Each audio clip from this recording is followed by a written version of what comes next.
Minasan, konnichiwa. Today is October 15 and it's red calendar in Japan. It's holiday. Yon, so it's Umi no Hi or Ocean Day. Sineselebrate nila yan dito sa Japan.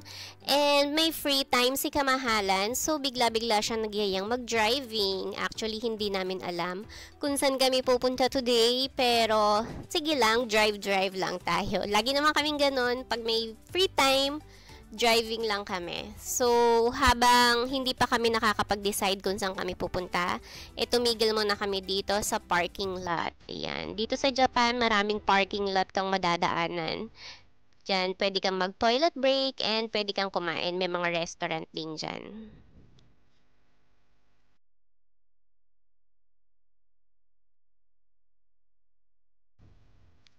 And of course, toilet break means arte-arte break. Ayan.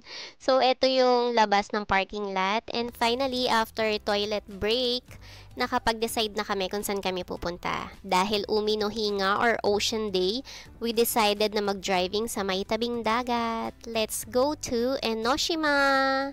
Ayan, going to Enoshima, dadaan tayo sa Kamakura and medyo traffic ng time na yan kasi nga madaming tao and Ocean Day nga, so maraming tao ang nagpupunta sa dagat.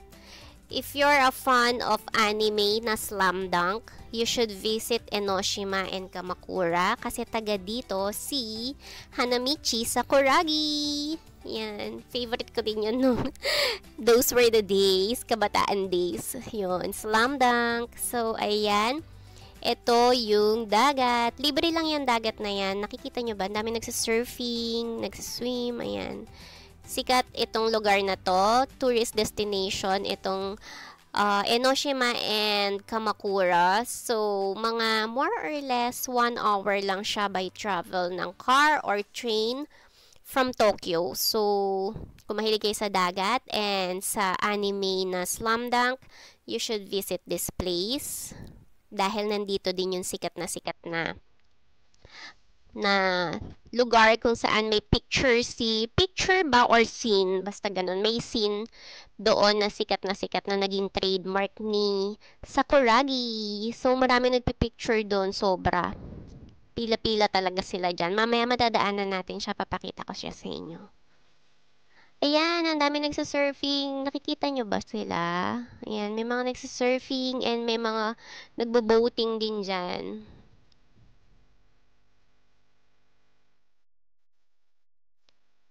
Isa ang Kamakura and Enoshima sa favorite place ko dito sa Japan. And sino ba naman ang hindi makakagusto sa tabing dagat, 'di ba? Nakaka-relax talaga yung tunog ng dagat. Hindi ako marunong mag-swim pero gustong-gusto ko sa tabing dagat. Nakaka-relax. Ayan. Actually, meron pala akong vlog about Kamakura and Enoshima. So, kung gusto nyong makita ng mas detalyado kung anong meron sa Kamakura and Enoshima, please watch that vlog. Yun, nandun lang yan sa aking YouTube channel. And finally, ito na yung sinasabi ko. Ayan, ang daming tao, 'di ba? Ayan yung lugar ng sikat na scene ni Sakuragi. So, ayan, ang station na yan is Kamakura Kokomae Station. So, ayan siya. Dami nag-aabang. Everyday yan, maraming tao dyan sa lugar na yan. So, kung fan talaga ikaw ng Slam Dunk, sama nyo sa bucket list nyo ang inyong Kamakura and Enoshima day tour. Ayan, kasi kailangan nyo talaga maglaan ng isang buong araw para sa Enoshima and Kamakura kasi sobrang daming pwedeng puntahan sa lugar na yan.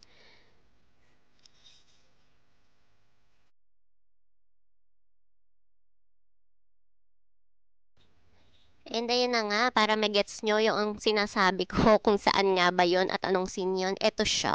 Ayan yung scene na yon.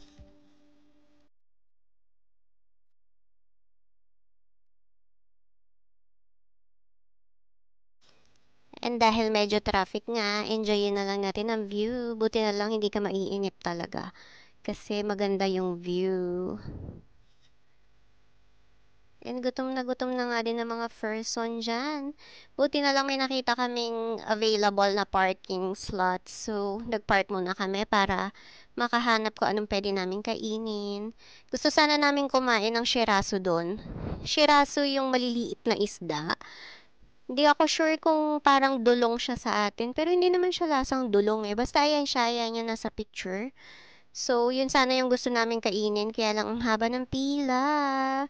Dahil holiday nga, lahat ng restaurant dito sa Enoshima ay pila talaga. At itong kasama ko ay wala talaga siyang tiyagang pumila kahit kailan. So, hindi siya pipila kahit anong mangyari. Kahit magtiis siya ng gutom, hindi siya pipila. So, ayan siya. Nakakatakam kaya lang. Ayaw namin pumila talaga. Abutin ka ng ilang oras. So, ayan siya. Ayan yung sikat na temple dito sa Enoshima. Yung temple na nasa taas ng bundok. So, kung pupunta kayo dito sa temple na yan, magsuot kayo ng komportableng shoes kasi sa taas talaga siya ng bundok. And sobrang ganda ng view doon. Makikita nyo yung buong Enoshima and Kamakura. Ang ganda ng view dahil nasa taas nga siya ng bundok. And makikita nyo yung dagat. So, ayun siya. Sobrang punta talaga kayo dyan. Maganda talaga dyan. Promise.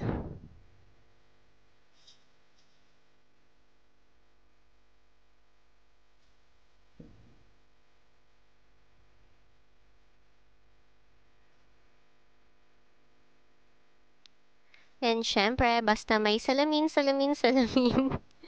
Ayan. Selfie, selfie, basta may salamin. And ayan na. Wala talaga kaming mahanap na pwedeng kainan dahil pila talaga kahit saan. So, nag-decide kami na umalis na. And since nagkikrave naman ako ng McDonald's talaga, ilang days na ako nagkikrave ng McDonald's.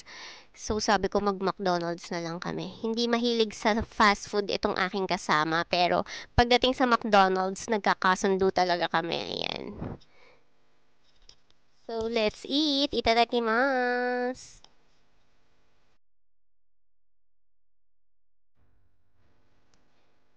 And after nga namin kumain, pauwi na sana kami and naisipan namin dumaan dito sa Yokohama Chinatown. Ayan.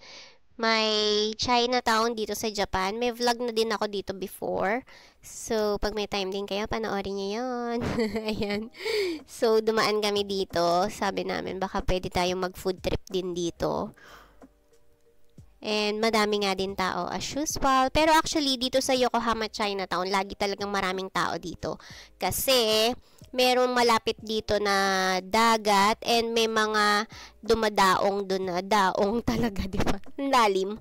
May mga dumadaong doon na cruise ship. So, pagtawid mo lang, andyan na yung cruise ship dyan. So, kaya marami laging tao dito. Isa din tong sikat na tourist destination. So, dito siya sa Yokohama. Kung mahilig kayo sa mga Chinese food, ayan. So, pasyal lang kayo dito. And may nakita nga kami dito, ayan. Parang mahaba nga yung pila niyan eh. So, na-curious kami. Chashu meron pan. Melon pan. So, may palaman daw siya na chashu. Ayan. So, itatry namin siya. Kung masarap nga ba siya kasi ang daming nakapila. So, ayan siya. Kain ulit tayo. Masarap naman siya. Mainit lang. Napaso ako.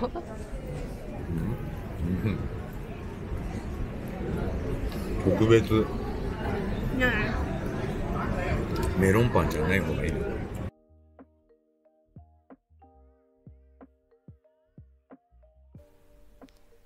And habang nag-iikot nga kami, may nadaanan kaming bilihan ng pasalubong. And sa second floor nun ay nandun yung Oyatsu Factory. And dyan makikita yung iba't ibang klase ng Peppa Star.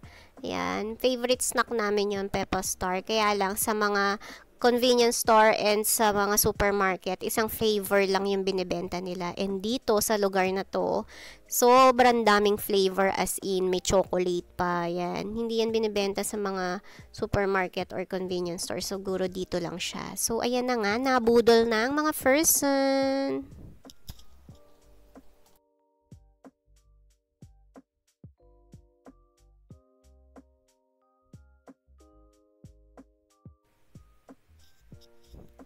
And habang nag-iikot nga kami, may nakita akong cute na ibon. Ayan siya, kain-kain lang siya, wala siyang pakialam. Kahit ang daming dumadaan sa paligid niya. So, eat lang siya dyan. Sobrang cute. And after this, uwi na kami. And salamat sa pagsama sa aming holiday, sa pagsama sa aming isang buong araw. Please like, comment, share, and pa-follow na din. Thank you for watching. Mata ne!